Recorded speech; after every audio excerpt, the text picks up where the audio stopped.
vamos a seguir dando un vistazo a cómo se presenta este 2021 para el sector construcción, para el sector inmobiliario. Estamos con Teresa Marzo, socia directora de Optimum Arquitectura.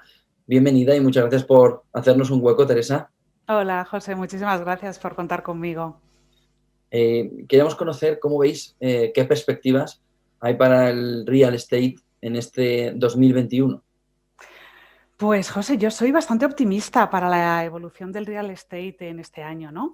Sobre todo en los sectores logístico y residencial.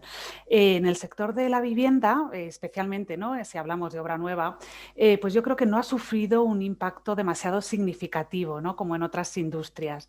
Por lo que creo que la recuperación, pues, va a ser más dinámica y rápida que en otros sectores. Pero además, creo que deberíamos diferenciar, ¿no?, entre las distintas situaciones que tenemos en nuestro país, ¿no? Ya que de hecho tenemos por un lado las grandes ciudades, ¿no?, como Madrid y Barcelona, que yo creo que vamos a seguir viendo tensiones en los precios, ¿no?, por el desequilibrio que nos encontramos entre la oferta y la demanda.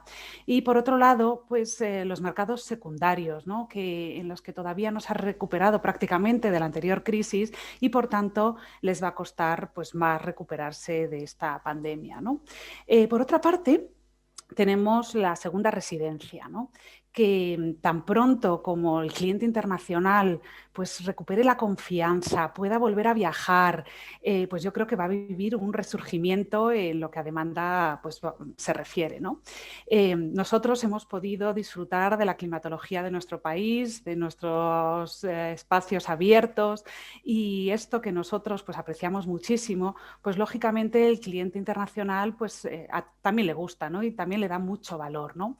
Y poder tener una segunda residencia pues en un país con un sistema sanitario inigualable, con un nivel de seguridad ciudadana muy alto, con un nivel de cobertura de fibra óptica pues óptimo, ¿no?, dentro de Europa, pues va a permitir que muchos ciudadanos del norte de Europa pues puedan teletrabajar y comprar esa segunda residencia en la costa española, ¿no?, y poder, bueno, pues disfrutar de esta climatología y de nuestro país, ¿no? Entonces, bueno, pues todas estas perspectivas yo creo que nos hacen ser bastante optimistas. ¿Cómo veis el sector a nivel económico, en la parte más industria? Pues mira, la respuesta que ha dado la Unión Europea, ¿no?, en materia de política monetaria y fiscal y la dotación de los fondos Next Generation EU, pues yo creo que constituyen una gran oportunidad, ¿no?, para mejorar nuestro sistema económico y productivo. Vamos a percibir más dinero que nunca, José, para invertir en los proyectos, en los macroproyectos presentados por el Gobierno de España, ¿no? Por lo que creo que tenemos una gran oportunidad y una gran responsabilidad de reforzar nuestros activos de excelencia y también mejorar aquello que no funciona, ¿no? Con respecto a la situación económico-financiera ya de nuestro sector, ¿no?, del residencial, del inmobiliario, creo que tenemos unas condiciones muy favorables, ¿no? Ya que durante la crisis del 2008 pues lamentablemente fuimos el sector que más sufrió, ¿no?, como todos sabemos, pero también yo creo que fuimos el sector que más aprendió, ¿no? Por tanto, las empresas inmobiliarias de hoy pues tienen unas infraestructuras financieras pues mucho más saludables que entonces, ¿no? Y tenemos unos niveles de apalancamiento muy bajos. Por tanto, al ser una situación coyuntural, ¿no?, y una vez superada pues, la incertidumbre económica, la incertidumbre social y sanitaria, pues estoy segura que el interés por el mercado va a ser muy alto, tanto para la compra de primeras residencias como de segundas residencias, como del inversor, ¿no? Sin ninguna duda, el apetito por los bienes raíces pues sigue estando ahí, ¿no? En cualquier caso, yo creo que esperamos que con el programa de vacunación que ya se ha aprobado para el 2021, pues desaparezca esa incertidumbre que ha rodeado a toda la actividad económica durante los últimos meses, ¿no? Y que ayudados además de los bajos tipos de interés y de la gran liquidez existente que tenemos en el mercado, pues que podamos ir poco a poco recuperando los niveles de transacciones transacciones pues que se estiman para nuestro país, ¿no? En el 2020 se han cerrado operaciones por más de 9.000 o inversiones por más de 9.000 millones de euros y estimamos que para 2021 pues crezcan un poquito y alcancen los 10.000 millones de euros, ¿no? En este 2021.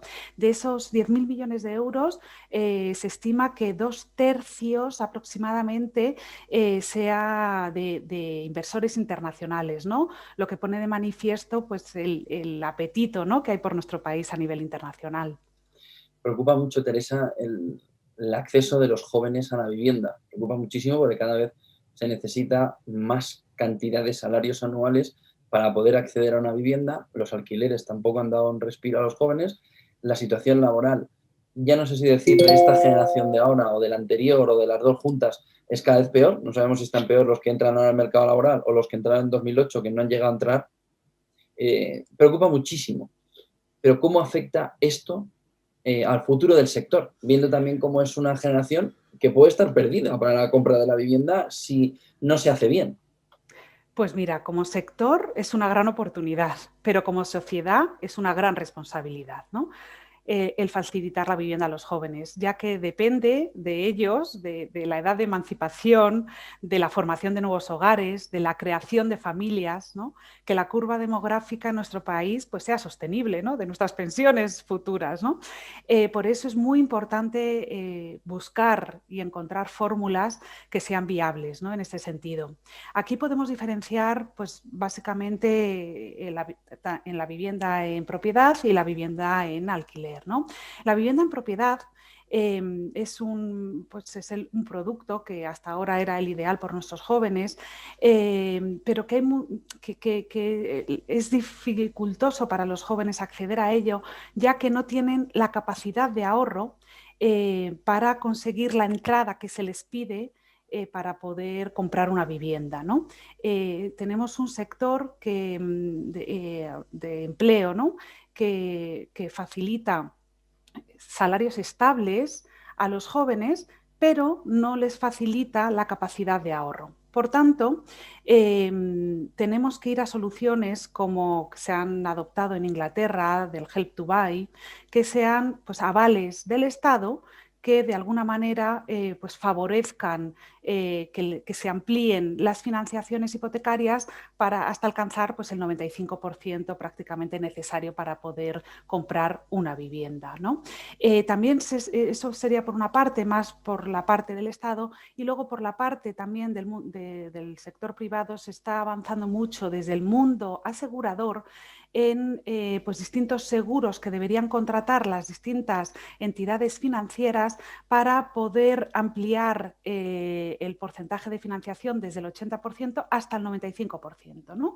Esto sería pues adoptando o contratando estos seguros que lógicamente tendrían un pequeño incremento dentro del tipo de interés de la hipoteca, pero que facilitaría ese acceso a la compra de la vivienda, ¿no? Eso sería en el eje de compra de vivienda. Pero luego tenemos la vivienda en alquiler, ¿no?, que ahora está tan de moda en los últimos años, ¿no? Este es un producto que lógicamente ha entrado para quedarse, ¿no?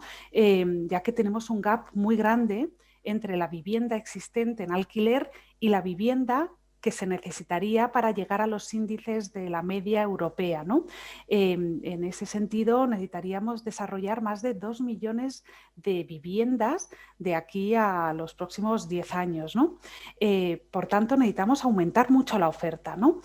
Para aumentar la oferta de la vivienda en alquiler es fundamental establecer una seguridad jurídica de cara a los inversores internacionales que quieren apostar por el mercado nacional, ¿no? Y en ese sentido, tenemos que huir de políticas que topen los precios de alquiler, ¿no?, para que sea el propio mercado el que a través de la oferta y la demanda regule esos precios, ¿no? Y así pues conseguir que haya mayor oferta en el mercado. Aún así es importante y se está reclamando desde muchos sectores, ¿no?, desde muchas partes del sector, esa colaboración público-privada que parece imprescindible a la hora de hacer un plan que de verdad recoja a los jóvenes y les dé una solución no a corto o medio plazo, sino a largo plazo y que consiga dar seguridad también a esos jóvenes de decir, oye, aquí hay un plan para mí, ¿no? Entonces, ¿cómo se puede conseguir esa colaboración público-privada? ¿Y hay visos de que se consiga aquí a nivel nacional esa colaboración público-privada? Sí, sí. Primero, la colaboración público-privada no la tenemos solo que definir para el acceso a la vivienda a los jóvenes, ya que también es muy importante para poder tener un parque de vivienda suficiente y sostenible, ¿no? Y ahora, además, con los fondos de recuperación europeos y dentro del sector promotor, ¿no? Pues ser uno de los motores económicos del mercado para salir de esta situación, lo que necesitamos es poner los mimbres para que esto sea posible y que garanticemos la seguridad jurídica, ¿no?, de todos los intervinientes con unas reglas de juego estables y un reparto de responsabilidades que hagan factible esta colaboración. En ese sentido, tenemos que basarlo en tanto la regeneración urbana como la obra nueva, ¿vale? Para conseguir los objetivos de desarrollo sostenible de la Agenda 2030, se hace mucho hincapié en todo lo que es regeneración urbana. Pero cuando hablamos de regeneración urbana no nos podemos limitar a hablar de refuerzo de fachadas, de ventanas, de cubiertas o cambios de sistemas productivos, de calefacción de los edificios existentes. No, tenemos que ser mucho más ambiciosos.